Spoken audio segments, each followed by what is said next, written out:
Hey rockers, welcome back to the channel, and thanks to my good friend Steve Westkirchen for this badass X t-shirt. Love you, bro. Hey man, I love all you guys and girls and in-betweens. Thanks for being here, man. Please take a moment to subscribe to my channel and help an old rocker out, please. Also, comment, like, and share. My friends, tonight I'm going to take you back to a couple of weeks ago when I performed in Chicago, Illinois, at the Livewire Lounge on March the 15th, 2025, with the great Super 88 backing me up. Can't say enough about those dudes. Love them, love them, love them. It was the eve of my 59th birthday. I had a lot of friends show up from a few different states. We'll get to that in a moment. First, thank you to CALIDIUS TIMEBOMB, one of the bands that opened the show in Chicago. They were cool enough to give me one of their badass t-shirts. I love CALIDIUS TIMEBOMB, by the way. And they also gave me their album, man. The CALIDIUS TIMEBOMB CD. Good stuff, man. Very unique, very heavy, and I love them. Yeah, thank you, CALIDIUS TIMEBOMB. And the HORRIDS also opened the show, and I loved those guys. They might even be one of my very favorite new punk rock bands. So let me tell you a little story. I had not done a gig since 2022, right? I don't have a regular band anymore. Super 88 said they would back me up for these shows in the Midwest, in Iowa and Chicago, and I said, hell to the yeah. But let me tell you something. I thought that by singing along to the record a couple times a day, memorizing my lyrics, getting my timing down would be just fine. Now the band, they get to rehearse a couple times a week. They do regular gigs. They've got their stamina in order. Me, not so much. We used to rehearse 2-3 days a week for a few hours at a time. My voice was in top shape, stamina great. Didn't know what to expect when I got to the Midwest, but it was a little bit shaky, my friends. I blew my voice out too hard during rehearsal. That was my first problem. I should have done what Chuck Berry did. Chuck Berry used to drive around the country for decades by himself with his guitar and amp. He would have a band waiting at each show, and if the band was on their toes, which they should have been, they got paid. If they weren't, they didn't get paid. So, in other words, Chuck Berry didn't rehearse with bands. He just jumped on stage and they did it. That's what I'm going to do next time, because if I'm not in a regular band to rehearse, I'll just fly in, meet the band on the stage, and I'm hoping to God we can play Davenport, Iowa and the Midwest again next year. But let me tell you something, man. I was a nervous wreck because my voice was going out. Luckily, I pulled off that Davenport show, but the Chicago show that I'm getting ready to tell you about, I'm afraid to say, we only did half the set. Yep, but we fulfilled our obligations and we were asked back next year by the great owner of the Livewire Lounge, Dave HORNYAK. Shout out to Dave. He treated me great, man. Great crowd in Chicago. My buddy Ricky from Kenosha, Wisconsin was one of the first to arrive at the show. And we got to hang out smoking doobies, going to guitar stores, and we even drank green tea together to, help my voice out a little bit before the show. I was real excited to play Chicago. I had not played there since 2012, I believe. And, man, so grateful for Super 88. The guys in the band, the great Dave Moe on guitar, who everyone loves, and he is a shredder. Chris Anderson, one of the coolest people ever and one of the best bass players on the earth. Great Peter Curse on the drums, cool dude, and the only guy that stayed up all night with me on both nights. And legendary Jeff Hyde, Super 88 vocals, was there for me like a champ, adding to the background vocals and trying to help this guy get through a gig. We started off the show with Rock and Roll Therapy, first song on my new Dark Days Unfazed album. The crowd loved it, very passionate. I was happy. The voice started wavering. Then we did Michael Monroe, my tribute to the ex-Hanoi Rock singer and very awesome solo career. Michael Monroe, getting ready to go see him next month in LA at the Whiskey, and at the Rainbow Room. We did Dark Days next, which I did a collaboration on my Dark Days Unfazed album with Sammy Town from the band Fang. We pulled that one off. It was great. The audience was digging it. Then, of course, we went into Mother Under My Wheel, and Lisa Leathers was not there, so I had to sing the whole song with the great Jeff Hyde doing great backup vocals to help me get through it. We did go into Baby Please Don't Go, the most covered blues song of all time. It's also on the new Dark Days Unfazed album. I do have it on cassette tape now. Yeah, Bird Eater Entertainment signed me to a little contract, and we put out this album on cassette tape. Just came out 2 days ago. If you're interested, you can hit my email in the description area. And we have posters we're selling on nice, thick quality paper drawn by the great Dave Moe from Super 88. And he used to play guitar for Bloody and the Transfusions.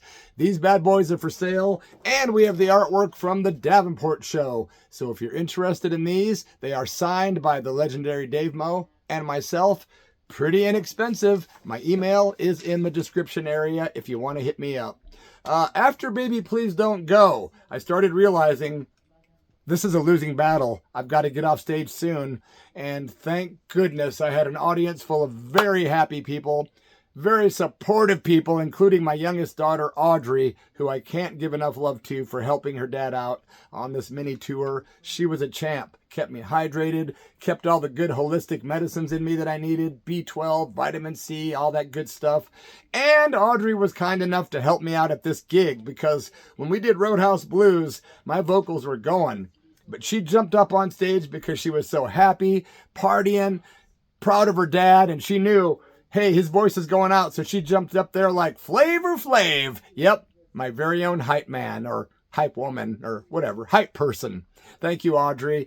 After Roadhouse Blues, and by the way, the audience loved it. Yep, I love me some Jim Morrison and the Doors, and I generally try to sing their stuff anytime I do a gig. I try to do a Doors tune. Okay, here's where it went kind of south. I decided, well, I'm screwed. I had been talking to people. It was a loud club. There was no way to hide out. I don't like to be a rock star idiot and hide out from my fans. I never do that. I tried to go down to the dressing room and hide out, though, but the party followed me there, and there was no way of not using my voice. So it was what it was. Now, when we went into the song Hungover and Stoned, which is one of my old classics from the Bloody Mess and the Scabs days, the whole audience sang along. And my daughter Audrey and my buddy Rick Allen jumped up on stage and helped me do some of the choruses and some of the lyrics. And I was grateful. It was turning into a regular circus on stage, and that's something I'm familiar with. I like chaos, and it was great. The band was cheesy. They were all laughing, cheesing out their heads. They were like, what's going on, man? I was just pulling random songs out of the set list because I knew I couldn't do the fast, heavy ones. So we did Hungover and Stoned. I put the mic in the audience, and everyone sang along. I told them all, my voice is fucked. And they knew. But hey, we did a good half-hour set. After Hungover and Stoned, we had to do Empty. It's the song I'm most known for, co-written by my brother Bill Meisner back in 1992 and originally released on the Bloody Mess and the Scabs Hungover and Stoned album. Then we re-recorded it in 99 for the Bloody and the Veins album. Then I went to Scotland in 2022, and me and Pat McGlynn from the Bay City Rollers and Gordon Anthony from the band Holocaust recorded a version in Scotland, and it's stellar. And as a matter of fact, I don't have it handy, but I have an album that's available on called Skies Are Blue. If you want a copy, let me know. Email's in the description area. Very rare CD indeed. So what happened was I wanted to do Empty, but I knew I couldn't pull it off. And then I realized that I had a great hero in the audience. I'm talking about JFSA. Jay is in the band Full Shred Ahead out of Kenosha, Wisconsin. I said, does anybody in the audience know the words to Empty? He jumped up there like a champ, and I said, do the vocals, bro. I can't. So he sang the lead vocals. My daughter Audrey and my buddy Ricky Allen jumped up there to help him on the choruses, and I stood next to him like this, mouthing the words in the air as people sang along. It was quite a spectacle, very historical. Thank you to my friends Angel and Athena from the As We Go Along with Angel YouTube channel for videotaping the show. We're going to release the entire uncut 33-minute set sometime soon.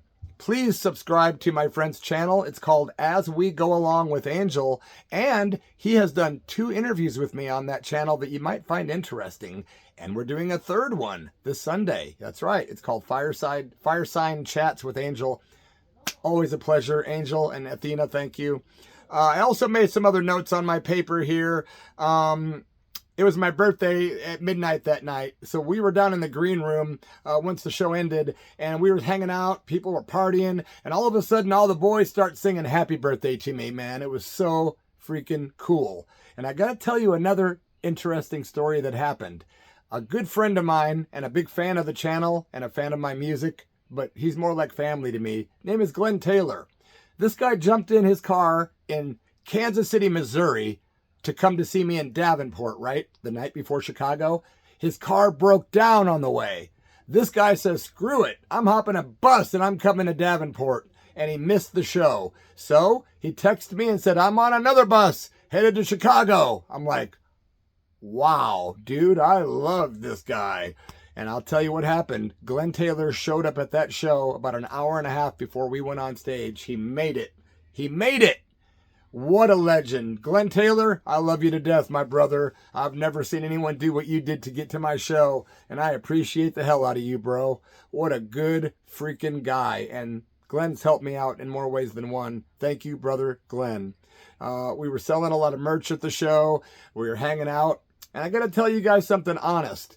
I haven't drank alcohol since 2013. I've made that a big point on this channel. The night in Chicago, all of a sudden, my friend Ricky turns to me and says, hey, Blood, why are you so tense and nervous? Everyone seems to be having a good time but you. And I thought about it for about an hour, and I thought, what is going on? I got to relax. So I'm going to admit it to you guys. I decided to have a beer. I do not think that's a good idea for anyone that's an ex-alcoholic like me.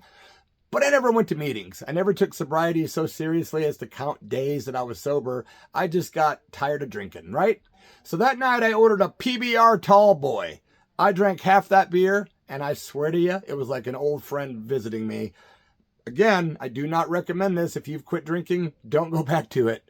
But that night, my guitar player Dave Moe says, drink it medicinally like you use your weed. And I thought, that is so wise. So I did. I drank very consciously. Slowly, didn't get wasted. I refused all the offers I got for shots and hard liquor, and I only had 3 or 4 beers the whole night. I even went to an after party and didn't drink anything. So, hey, man, just being 100% honest with you guys, I did drink a few beers. Don't regret it.